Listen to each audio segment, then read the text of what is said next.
Next up, we have UWA's very own electrical engineering academic. Fun fact, he won 2017's award for teaching excellence in the engineering faculty.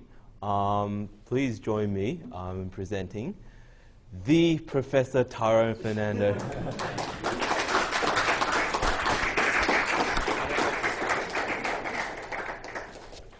Do you know how to make this full screen, Tyrone? Sorry. Oh, yeah. It's not. There you go.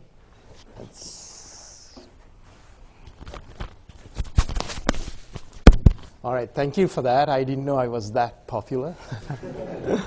Well, it's great to see that electronic engineers, WA, at the UWA, University of Western Australia, organizing events such as this.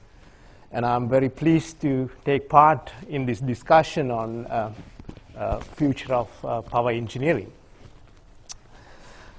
Now, at present, we are actually living in a very interesting time.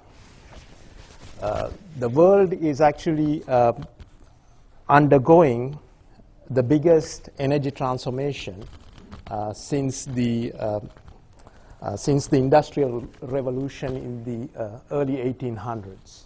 Right? In the not too distant future, most of our energy needs will be fulfilled by renewable energy sources. Well, that's the prediction, and we can see the world heading in that direction. So if we actually look back, I mean, this figure basically shows us the energy sources that we have relied on in the past. In the early part of civilization, people have relied on wood as an energy source. And in the 1800s, coal has served as an energy source. And this is the time that the steam engine was actually invented. So the use of coal has increased from that point. And in the 1880s, right, the first steam engine was connected to an electric generator to produce electricity, and this was done by Thomas Edison. And it served 59 customers in New York City. And that's the first known electricity utility, the generation and distribution system that we know of. So even to date, we still rely heavily on coal to produce electricity. In fact, 60% of electricity generation is from black and brown coal. And in the 1900s, with the discovery of oil deposits and the invention of the internal combustion engine, we've started using oil as an energy source as well. And in the early 21st century, about 20% of the energy is actually coming from natural gas, right? So the energy landscape from now into the future is changing, and we'll be using more and more renewable sources.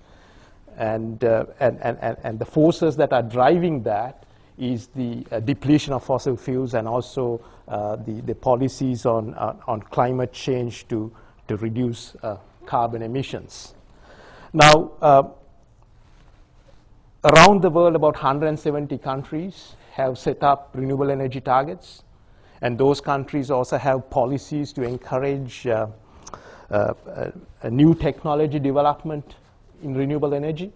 So if you take, for example, if you take a country like China, China in 2016 has introduced about 225 gigawatts of renewable energy into their electricity generation.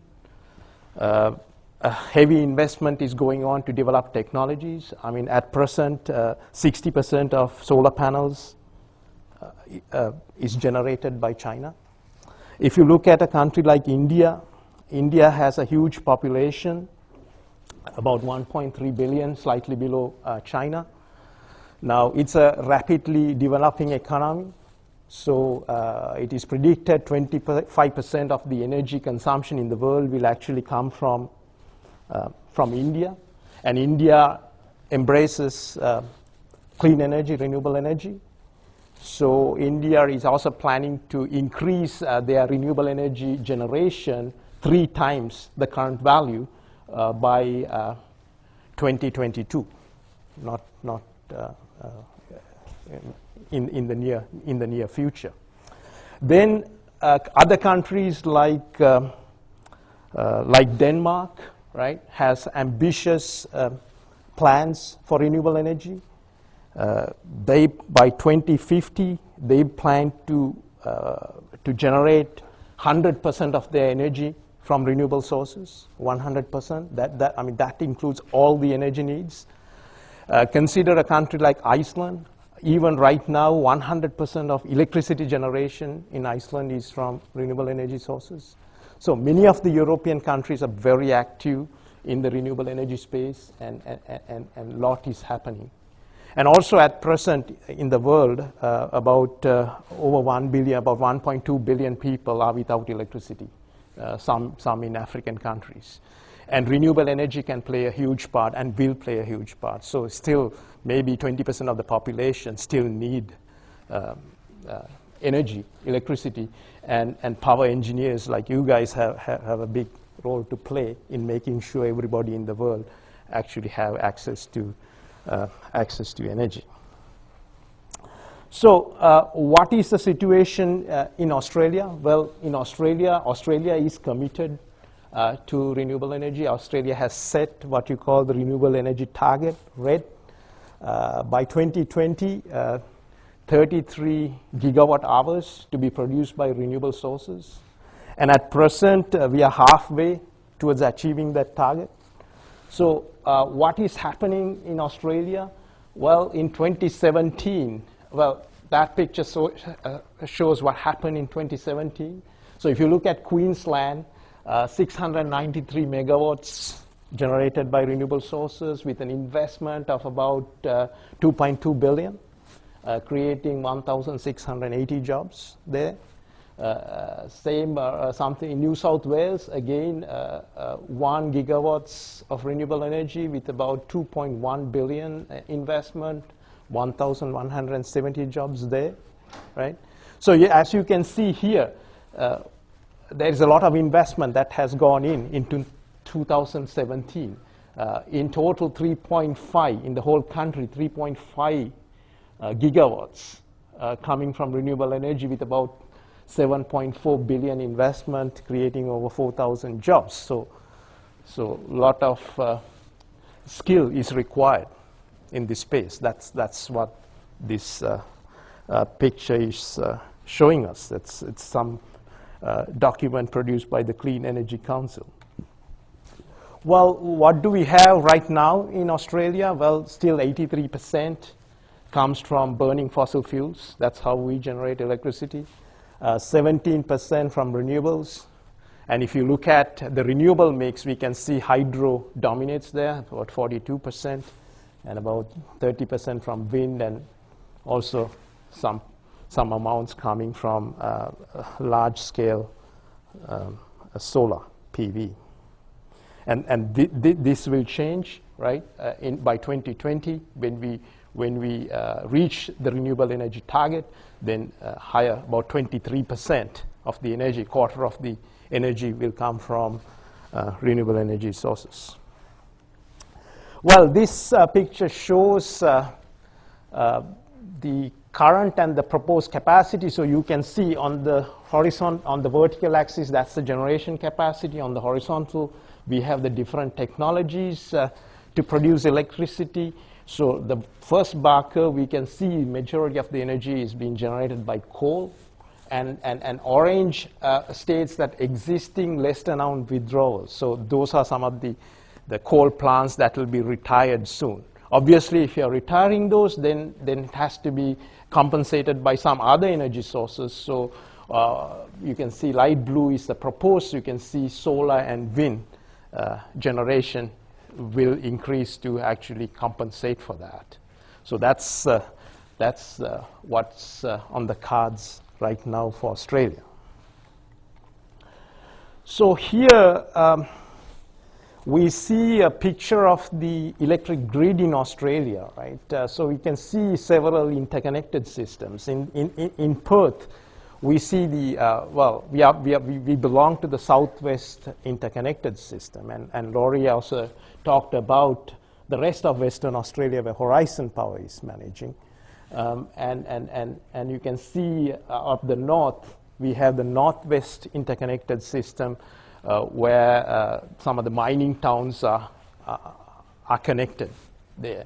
And in the Northern Territory, we have the Northern Darwin-Catherine Interconnected System. And the whole of the eastern states and South Australia and Tasmania, they're all connected in one grid, which is called the National Energy Market. So all that is connected. But Laurie in his speech talked about how we are going to see more and more microgrids in the future. So what we will see in the future is these electric interconnected grids being chopped up into small pieces, into mini grids, and being powered by renewable energy sources. So that's something that will happen in the future. The interconnected system being broken up into smaller mini grids. So if we are going to see mini grids in the system, right? The question arises, at least from an academic point of view, how do we analyze such grids? Can we still analyze those grids in the same way that we analyze a large-scale power system? Right? That's perhaps a worthwhile question to ask. Because when we analyze a large-scale power system, we want to know the voltages and currents at various bus bars, the power losses in the transmission lines, etc. The currents that are flowing in various branches, right? And there are standard, well-developed techniques to do that, the load flow methods, right? The question is, can we still apply the same techniques when we are actually talking about a mini grid, a smaller grid? Because in a bigger grid, right, when we do the load flow, we make certain assumptions. We assume that the frequency is constant. Well, Laurie talked about, well, in a mini grid, it might not be the case. It might not be constant. It might be variable, or we might allow it to vary. So that assumption there falls. Well, frequency may not be constant. If the frequency is not constant, well, the line impedances all change. So the techniques that we have developed may not be still applicable if we want to analyze a smaller grid, right? And if you're talking about a bigger grid, we also assume the existence of something called a slack bus, where there is a large enough generator which will be able to supply the balance of power, because the supply and demand has to match. So here we specify in the analysis that, you know, if we have 10 generators, 9 generators will produce a certain fixed amount of power. And there will be a big enough generator which will provide that difference in power to make sure that the supply and demand is balanced. So there has to be a large enough generator. But if you're talking about, we assume there is a large enough generator in our analysis of a large-scale power system. But is that assumption still valid? May not be. Because if you're talking about a mini grid, there may not be a large enough generator that can do the job of a slack bus, right? So we have to develop new techniques to analyze a system like this, a smaller system, because some of the assumptions that we make are not valid. So we need to look into these things. So these are interesting new problems to actually solve. Okay, what are some of the other things that will happen with chopping the main interconnected system? Well, the system that we have is over 100 years old. So some parts of the network needs upgrading or replacing. So utilities need to make some very important decisions. Well, if we know in the future that the grid might be made up of some microgrids, do we actually spend a lot of money trying to upgrade the networks, especially for customers at the edge of the grid? Because it costs a lot of money to have this infrastructure to provide the electricity to those customers at the edge of the grid. And if we are going to divide the interconnected grid into smaller microgrids, how do we actually go about forming these microgrids and nanogrids, given how the customers are actually distributed in the grid? So this is some work that, in fact, we've done with Western Power to develop a tool to assist in identifying customers which can be placed on standalone power systems and microgrids. So that requires a lot of analytical technique. It requires to develop a lot of analytical techniques to be able to find optimum solutions. And the reason why it is a challenging problem, because given a set of customers, the possible solutions that we can have are quite huge. There are a number of ways that customers can be connected in a microgrid or nanogrid or in a standalone power system, or putting them in a standalone power system. So which is what is called an NP hard problem. In other words, there are a lot of possible potential solutions which we can't actually analyze everything. So we need to develop some techniques where we can cleverly look at only some possible good solutions. In other words, in the possible solution space, we don't look at all the possible solutions. We cleverly navigate ourselves to actually find a good solutions without having to look at all the possibilities. Because looking at all the possibilities, we don't have enough computational power to do that, to come up with a good solution. So this is some work that was done with Western Power, and they are in fact using this work that we've done to identify customers who can be placed on standalone power systems, and also to make important decisions whether to actually upgrade the networks or invest in other different ways. Now, while there are many benefits to actually increasing the amount of renewable energy in the electric grid, it also comes with some problems. In other, increasing the proportion of renewable energy has created what we call this energy trilemma. An energy trilemma trying to achieve all these objectives: a reliable power grid, a low-cost electricity, and reduced emissions. Achieving all these three together is actually not an easy task. Because, for example, if we increase the amount of renewables, of course, it will have an impact on the emissions, because the renewable energy is intermittent, so it's not a controlled source. When the wind is present or sun is out there, we have generation. So because of the intermittency, that has issues with reliability. Of course, if we spend enough money, we can have a reliable grid, but of course, no, we want to keep the costs down as well. So achieving all these three things together is difficult and requires a lot of investigation. So with high penetration of renewable energy in the grid would look something like this, as shown in the bottom part of this figure. So the top part of the figure actually shows a traditional grid where you have gas-fired, coal-fired power stations generating electricity, right, on the right here, and then supplying the energy needs of the customer. So the generation is actually in the traditional grid, the generation will be adjusted to meet the customer demand, right? Because we can actually control the amount of energy that we generate to make sure that we actually supply the required energy from the customers.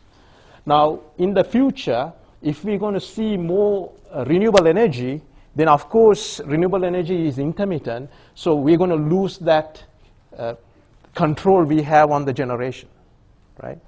So balancing the supply and demand with high penetration of renewable energy is going to be challenging. And one way to do that is to have the regulation done from the demand side. In other words, since we don't have so much control on the generation, on the demand side, we'll increase and decrease. We'll have to increase and decrease the loads to ensure the supply and demand is actually balanced.